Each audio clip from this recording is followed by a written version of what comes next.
നമ്മുടെ യൂട്യൂബ് ചാനലിലേക്ക് എല്ലാവർക്കും സ്വാഗതം. പ്രിയ ചാരുശീലി അധ്യായം 5. ഞാൻ സ്വപ്നസുന്ദരിയല്ല. മേലിലം മാധവൻ നമ്പൂരിയുടെ മകൾ ഉണ്ണിമയാണ്.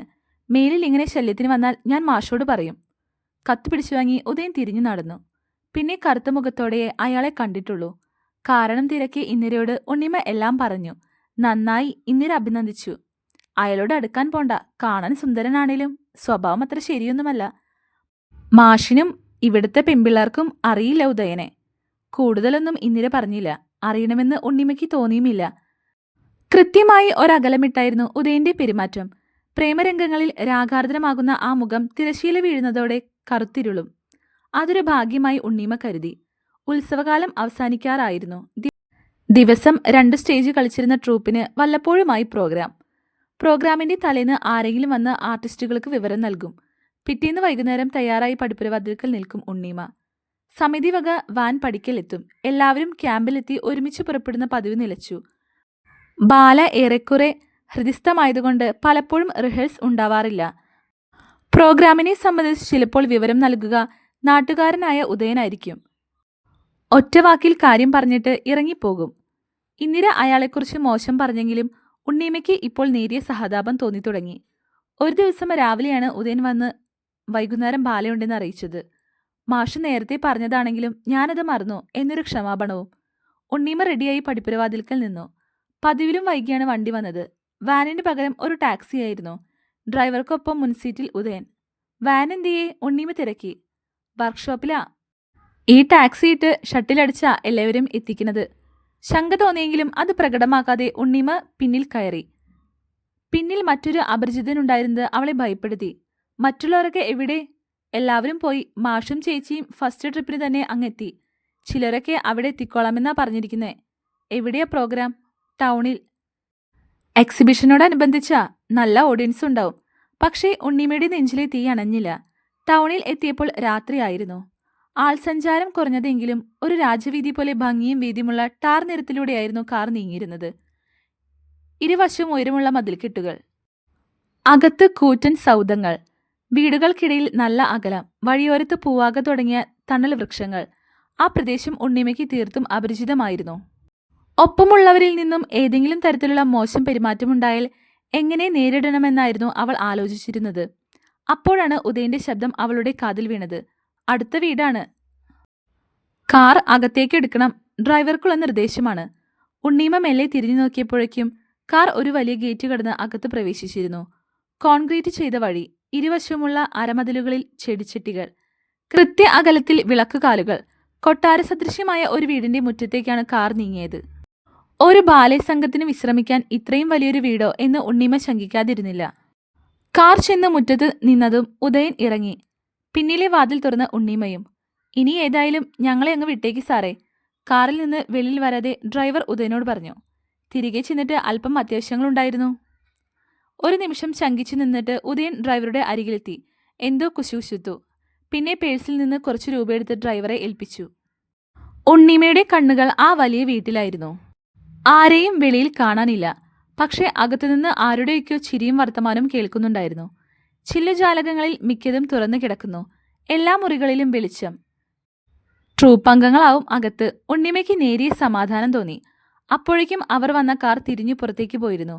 തിടുക്കത്തിൽ ഉദയൻ ഉണ്ണീമയുടെ അരികിലെത്തി. വാ. അയാൾ അവൾക്ക് മുമ്പേ നടന്നു.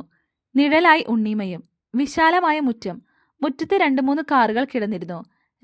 രാജകീയമായ പൂമുഖത്തേക്ക് മാർബിൾ പടിക്കെട്ടുകൾ. ചെട്ടികളിൽ അലങ്കാര പുഷ്പങ്ങൾ വിരിഞ്ഞു നിൽക്കുന്നു. ഉണ്ണീമ മെല്ലെ പടിക്കെട്ടുകൾ കയറി.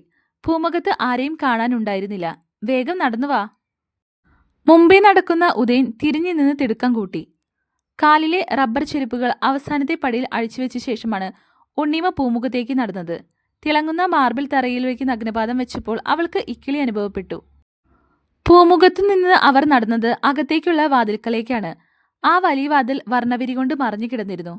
വാതിൽക്കലെത്തിയ ഉദയൻ ആ വിരി മേലെ ഒതുക്കി അകത്തേക്ക് കടന്നു. തൊട്ടുപുറകെ ഉണ്ണിമയും. വിരി ഒതുക്കി പിടിച്ച് അകത്തേക്ക് നോക്കിയ ഉണ്ണിമ സ്തംഭതയായി നിന്നു. വിശാലമായ ആ അകത്തളത്തിൽ അവൾക്ക് പരിചിതരായ ആരും ഉണ്ടായിരുന്നില്ല. ഒരു വലിയ വട്ടമേശ. അതിനു ചുറ്റും കുഷൻ കസേരകളിൽ 4-5 പേർ. ചെറുപ്പക്കാരും മധ്യവയസ്കരും ഉണ്ടായിരുന്നു. മേശമേൽ മദ്യക്കുപ്പികളും വർണ്ണചഷകങ്ങളും.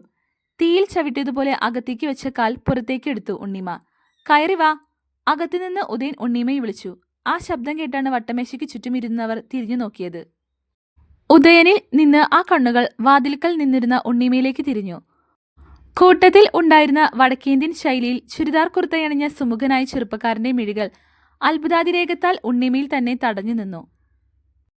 പെട്ടെന്ന് അവൾ വാതിൽ വിരിയിലെ പിടിവിട്ടു. വിരികൊണ്ട് വാതിൽ മറഞ്ഞു. ഉദയൻ ഓടി പുറത്തു വന്നു. എന്താ ഇത്? അയാൾ ഉണ്ണിമയോട് തട്ടിക്കയറി. അകത്തേക്ക് വരുന്നില്ലേ താൻ? മാഷും മറ്റും ഇവിടെ ഉണ്ടെന്ന് പറഞ്ഞിട്ട് ഉണ്ണിമ ക്രുദ്ധയായി ഉദയനെ നോക്കി. ഉണ്ടെന്ന് പറഞ്ഞില്ലേ, താൻ അകത്തേക്ക് വാ. എന്നിട്ട് ആരെയും ഇവിടെ കാണുന്നില്ലല്ലോ. ഒരു നിമിഷത്തേക്ക് ഉത്തരം മുട്ടിയെങ്കിലും ഉദയൻ തിടുക്കത്തിൽ പറഞ്ഞു. അവരൊക്കെ മുകളിലാ കുട്ടി. അപ്പോ പിന്നെ അകത്തിരിക്കുന്നവരാരാ? അത് വീട്ടുടമസ്ഥനും കൂട്ടുകാരുമാ. അവരവിടെ ഇരുന്ന് എന്താച്ച ചെയ്യട്ടെ, താൻ വാ. ഉണ്ണീമ ഒരു നിമിഷം ആലോചിച്ചു. ഉദയൻ പറയുന്നത് ശരിയാണോ എന്ന് അവൾക്ക് സംശയമായി. അവൾ വീണ്ടും അയാളുടെ പുറകെ അകത്തേക്ക് കടന്നു. അപ്പോഴേക്കും വട്ടമേശയ്ക്ക് ചുറ്റും ഇരുന്നിരുന്നവർ എഴുന്നേറ്റ് കഴിഞ്ഞിരുന്നു. അകത്തെത്തിയ ഉണ്ണീമയിലായിരുന്നു എല്ലാ കണ്ണുകളും. അവൾക്ക് കഠിനമായ ആത്മനിന്ദ അനുഭവപ്പെട്ടു. മുകളിലേക്കുള്ള സ്റ്റെയർ കേസാണ് അവൾ തിരഞ്ഞത്. പക്ഷേ ഉദയൻ അവിടെ തന്നെ നിന്നിരുന്നതിനാൽ അവൾക്ക് എങ്ങോട്ടെങ്കിലും നീങ്ങാനും വയ്യായിരുന്നു. ഇനിയിപ്പോ ഞങ്ങൾ ഇറങ്ങിയേക്കാം. വടക്കേന്ത്യൻ വേഷക്കാരനെ നോക്കി അർത്ഥഗർഭമായി ചിരിച്ചുകൊണ്ട് മധ്യവയസ്കരിൽ ഒരാൾ പറഞ്ഞു. ഇന്നിനി തനിക്കിന് മറ്റൊന്നിനും നേരം കിട്ടില്ല. തുടർന്നു കൂട്ടച്ചിരി. എല്ലാ കണ്ണുകളും ഒരിക്കൽ കൂടി ഉണ്ണിമയെ തഴുകി. ഉണ്ണിമയ്ക്ക് ഭയമായി. ഉള്ളിൽ അപകടമണി മുഴങ്ങി. വീണ്ടും അവൾ സ്റ്റെയർ കേസ് എവിടെയെന്ന് കണ്ണുകളാൽ തിരഞ്ഞു. ആ അറയിൽ അങ്ങനെയൊന്നും കണ്ടതേയില്ല. അതോടെ ഉണ്ണിമയുടെ കണ്ണുകൾ ഉദയനിൽ തറഞ്ഞു. അതിഥികൾക്കൊപ്പം ചുരിദാർ കുർത്തധാരിയും പുറത്തേക്ക് പോയപ്പോൾ ഉണ്ണിമ ഉദയനോട് ചോദിച്ചു. മാഷും കുട്ടികളും എവിടെ? എനിക്ക് അവരെ കാണണം. കാണിക്കാമെന്ന് പറഞ്ഞില്ലേ? ഉദയൻ ഈർഷ്യയിൽ മുഖം വെട്ടിച്ചു. എങ്കിൽ പിന്നെന്താ ഇത്ര താമസം? ഇല്ലെങ്കിൽ ഞാൻ തിരിച്ചു പോകുക. പുറത്തേക്ക് പോകാനായി ഉണ്ണിമ തിരിഞ്ഞു.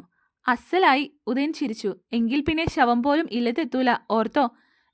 ഈ സമയത്ത് തന്നെപ്പോലൊരു പെൺകുട്ടി തനിച്ചു പെരുവഴിയിലെത്തിയാലത്തെ സ്ഥിതി തനിക്കറിയില്ല.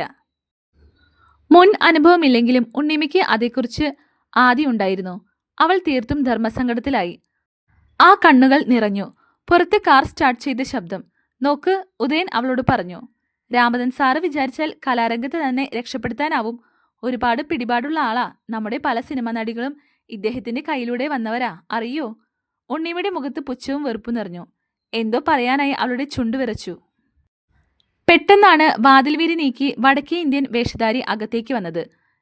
ഇതാണ് രാമനാഥൻ സാർ. ബഹുമാനപൂർവ്വം ഉദയൻ ഉണ്ണീമയ്ക്ക് അയാളെ പരിചയപ്പെടുത്തി.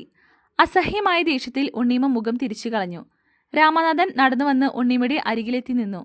തന്നെ അയാൾ അടിമുടി വീക്ഷിക്കുന്നത് അവൾ അറിയുന്നുണ്ടായിരുന്നു. എന്നാൽ അറിഞ്ഞതായി ഭാവിച്ചില്ല. അപ്പോ ഇതാണ് സ്വപ്ന എന്ന സ്വപ്നസുന്ദരി അല്ലേ? അയാൾ ചോദിച്ചു. അല്ല, അയാളെ നോക്കാതെയാണ് ഉണ്ണീമ പറഞ്ഞത്. മുഴങ്ങുന്ന ഒരു ചിരി അയാളിൽ നിന്നും ഉയർന്നു. മെല്ലെ തിരിഞ്ഞു നടന്ന് വട്ടമേശയ്ക്കരികിലെ സിംഹാസനം പോലുള്ള കസാരയിലിരുന്നു അയാൾ. സുന്ദരിയായ ഒരു പെണ്ണ് താൻ സുന്ദരിയല്ല എന്ന് പറയുമ്പോൾ കേൾക്കുന്ന പുരുഷന് അവൾ ഒന്നുകൂടി സുന്ദരിയായി തോന്നുമെന്നാണ് ധാരണയെങ്കിൽ സ്വപ്നസുന്ദരി ആൾക്ക് തെറ്റി. പെണ്ണിന്റെ ജാടകളിൽ തെല്ലും വിശ്വാസമില്ലാത്തവനാ രാമനാഥൻ. ഒരുപാട് നാട്യകാരികളെ കണ്ടിരിക്കുന്നു. ഒരുപാട്. അറിയാതെ ഉണ്ണിമ മുഖമുയർത്തി അയാളെ നോക്കി. മദ്യലഹരിയിലാണ് ആ സംസാരമെന്ന് തോന്നിയില്ല. ഒരു വേദാന്തിയുടെ ഭാവമാണ് മുഖത്ത്. നാട്യക്കാരി എന്ന് പറഞ്ഞാൽ നർത്തകി എന്നല്ല ഞാൻ അർത്ഥമാക്കിയത്, രാമനാഥൻ പറഞ്ഞു. വെറും അഭിനയക്കാരി, യഥാർത്ഥമല്ലാത്ത ഭാവം പ്രകടിപ്പിക്കുന്നവൾ. പെണ്ണെന്നാൽ വെറും മേനിയാണ്. അവളുടെ മനസ്സ് മണ്ണാങ്കട്ട. അത്തരം പെണ്ണുങ്ങളെ നിങ്ങൾ കണ്ടിട്ടുള്ളൂ എന്ന് പറയണമെന്ന് തോന്നി ഉണ്ണിമയ്ക്ക്. പക്ഷെ മിണ്ടിയില്ല. ഇയാളെ തിരുത്താനോ ഇയാളുടെ മുന്നിൽ കേമിയാവാനോ വന്നവളല്ല താൻ. ഈ അരക്കില്ലത്തിൽ നിന്നും എങ്ങനെയെങ്കിലും രക്ഷപ്പെട്ടാൽ മതി. നല്ലളം ഭഗവതിക്കാവിലെ പൂരത്തിനാണ് നിന്റെ ബാല ഞാൻ കണ്ടത്, രാമനാഥൻ തുടർന്നു.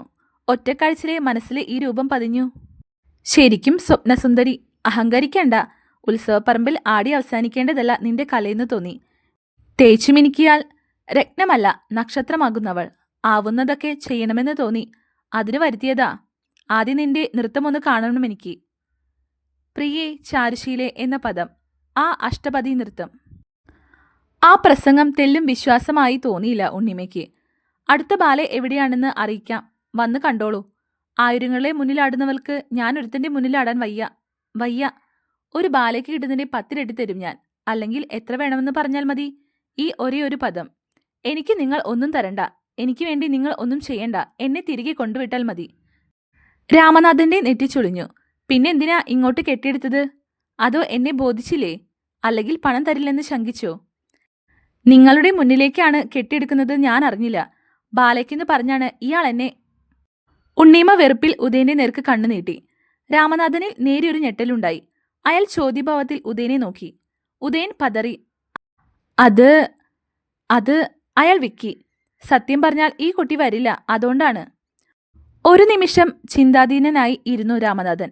പിന്നെ ഉണ്ണീമയെ നോക്കി. എന്തായാലും വന്നില്ലേ? ഒരു കേടും കൂടാതെ തിരികെ എത്തിച്ചേക്കാം. പക്ഷേ പോകും മുമ്പ് എനിക്ക് ആ പദമൊന്ന് കാണണം. നൃത്തം തൊഴിലാക്കിയവളാണ് ഞാൻ എന്നുവെച്ച് കാശിനു വേണ്ടി അത് തെരുവിൽ വിൽക്കില്ല. രാമനാഥന്റെ മുഖം ചുവന്നു. മനസ്സോടെ ആടിയാൽ നിന്റെ ഉടയാടകളെല്ലാം യഥാസ്ഥാനത്തുണ്ടാവും. ഇല്ലെങ്കിൽ നൂലുബന്ധമില്ലാതെ രാമനാഥൻ നിശ്ചയിച്ചാൽ അത് നടക്കും. ഉണ്ണീമ വിറച്ചുപോയി. കാട്ടുപോത്തിന് വേദം മനസ്സിലാവില്ലല്ലോ. മാനത്തിന് ആകാശമെന്നേ ഇയാൾക്ക് അർത്ഥമറിയൂ. ആയിരങ്ങൾക്കിടയിൽ ഇയാൾ ഒരുത്തൻ കൂടി ഇരിക്കുന്നെന്ന് കരുതിയാൽ മതിയല്ലോ.